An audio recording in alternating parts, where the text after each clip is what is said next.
Selamat datang ke Bali.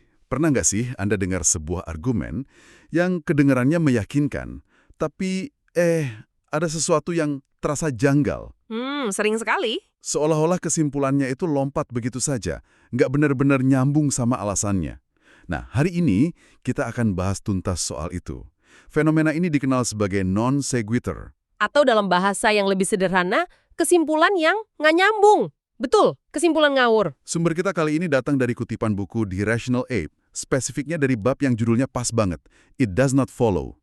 Misi kita untuk Anda adalah membongkar beberapa kesalahan logika yang paling umum yang sering banget tersembunyi di balik argumen yang kelihatannya cerdas. Tujuannya agar Anda bisa lebih tajam mengenali penalaran yang keliru, baik itu dalam argumen orang lain maupun dalam pemikiran kita sendiri. Kisah ini memang contoh yang ekstrim, tapi ini menunjukkan bagaimana logika bisa dipelintir untuk membenarkan sesuatu yang, ya absurd. Ini menunjukkan betapa kuatnya ilusi nalar ketika sebuah argumen diberi kerangka yang seolah-olah logis, padahal isinya sama sekali tidak. Oke, mari kita bongkar ini. Ceritanya terjadi pada tahun 897 dalam sebuah peristiwa yang dikenal sebagai Sinode Mayat. Paus yang baru menjabat, Stefanus VI, menyeret pendahulunya, Paus Formosus, ke pengadilan. Cuma ada satu masalah kecil. Satu masalah yang sangat besar, ya.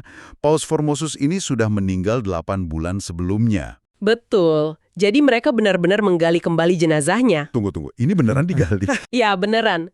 Jenazahnya didudukan di kursi pesakitan, lengkap dengan jubah kepausan, dan bahkan mereka menunjuk seorang diakon untuk berbicara mewakilinya.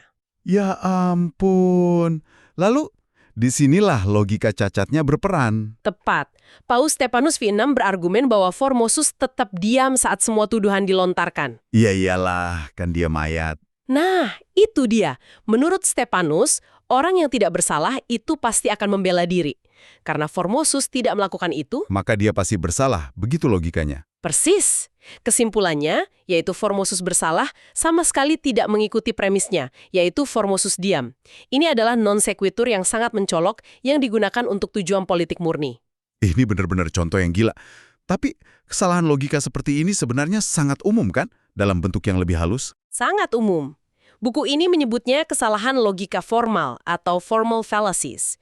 Artinya kesalahannya itu ada pada struktur argumen itu sendiri. Oh, jadi bukan di isinya, tapi di kerangkanya ya? Betul, ada contoh klasik yang lucu untuk ini. Coba. Semua anjing adalah makhluk fana, benar kan? Benar. Sokrates adalah makhluk fana. Benar juga. Jadi, Sokrates adalah seekor anjing. Ya, jelas salah itu. Padahal dua pernyataan awalnya benar semua. Berarti kesalahannya di cara menyambungkannya ya? Tepat, kesalahan spesifik itu disebut menegaskan konsekuensi. Oke. Istilahnya agak teknis. Maksudnya, hanya karena dua hal punya satu sifat yang sama, dalam hal ini fana, bukan berarti keduanya adalah hal yang sama. Gitu kan? Nah, itu dia intinya. Sempurna. Contoh lainnya. Paris ada di Eropa. Saya ada di Eropa. Maka, saya ada di Paris. Argumen yang hanya benar secara kebetulan kalau Anda memang tinggal di Paris. Betul. Bagi ratusan juta orang Eropa lainnya, argumen itu salah. Strukturnya keliru. Dan memahami ini penting, karena kesalahan logika inilah yang sering menjadi fondasi teori konspirasi besar. Nah, disinilah ini jadi sangat menarik. Mari kita lihat contoh nyata dengan taruhan yang lebih tinggi. Gerakan Truthers 911. Mereka kan percaya kalau serangan itu adalah pekerjaan orang dalam. Benar. Dan salah satu argumen yang sering mereka gunakan itu mengikuti pola yang sama persis. Gimana itu argumennya? Logika mereka, yang sering disebut kesalahan konversi, biasanya begini. Premis 1. Jika 911 adalah pekerjaan orang dalam, maka pemerintah AS akan berbohong kepada publik. Oke, premis yang cukup masuk akal. Pemerintah AS memang berbohong tentang senjata pemusnah massal di Irak. Ini fakta. Fakta. Oke. Oleh karena itu, 911 adalah pekerjaan orang dalam. Wah, kalau didengar sekilas, kedengarannya meyakinkan. Kedua premisnya terasa benar. Tapi kalau kita lihat strukturnya, Strukturnya, ini kan sama persis dengan contoh Sokrates. Hanya karena pemerintah bohong soal Irak, bukan berarti kesimpulan soal 911 otomatis benar. Kesimpulannya nggak nyambung. persis. Kesimpulannya adalah sebuah non sequitur. Fakta bahwa pemerintah berbohong tentang satu hal tidak secara otomatis membuktikan mereka berbohong tentang hal lain yang sama sekali tidak berhubungan. Tapi argumen ini berhasil meyakinkan banyak orang. Kenapa bisa begitu kuat? Karena argumennya terdengar masuk akal di permukaan, dan itu memvalidasi kecurigaan yang mungkin sudah ada di benak orang. Pola pikir keliru ini juga muncul dalam skala yang lebih personal ya, terutama di media sosial. Ada kisah tentang seorang perempuan bernama Lindsay Stone. Benar, kisah yang sangat menyedihkan. Dia mengunggah foto dirinya yang dianggap tidak sopan di sebuah pemakaman militer. Lalu reaksinya? Brutal, dia menerima ancaman pembunuhan, ancaman pemerkosaan, kehilangan pekerjaan, dan jatuh ke dalam depresi berat. Gila sekali. Di balik kemarahan masa itu, apa ada logika yang terpelintir juga?